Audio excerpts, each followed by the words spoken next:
Vigilant CFO services grew out of an opportunity that I saw while I had my other company, Divorce Financial LLC.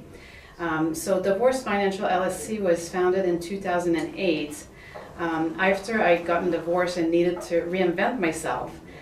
Somebody suggested I start giving advice to people going through a divorce, financial advice, which I thought, given that I needed to find a way to reinvent myself and be around to raise my two kids, this was a way to be able to work on a part-time basis. So that's how I started. And from 2008 through 2017, that was my main business, doing divorce financial advice, litigation support. But during the course of those years, I also ended up with clients who got multi-million-dollar settlements. And once they were divorced, they needed somebody to be a trusted advisor to help them in the transition. And so I would set up a transition team to get them new professional. And some of those clients wanted to retain me as a trusted advisor. So I became sort of like provided a la carte family office services. And this grew into a bigger share of my business. And right now, the family office services represent about 50 to 75% of my business. So that's why I decided to fold Divorce Financial into Vigilant CFO services.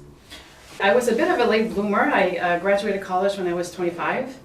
And once I graduated from college, I became a currency trader for the TD Bank in Montreal. Did that for a few years, then went on to do structured finance for Citibank, for their Canadian subsidiary. And after that worked at RBC, again in foreign exchange trading. And the last job that I held before moving to the US in 1998 was as a vice president and officer at Lévesque Beaubien in Montreal, which is a wealth advisory firm, broker-dealer.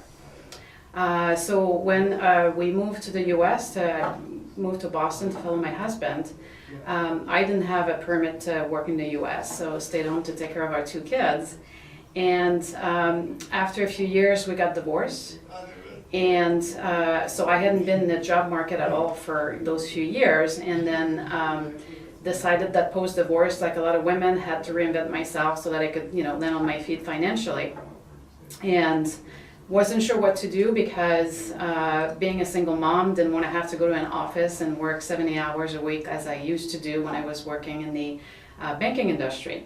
And that's when somebody suggested, you'd be really good at giving advice to people getting divorced. And that's how I got started with Divorce Financial LLC.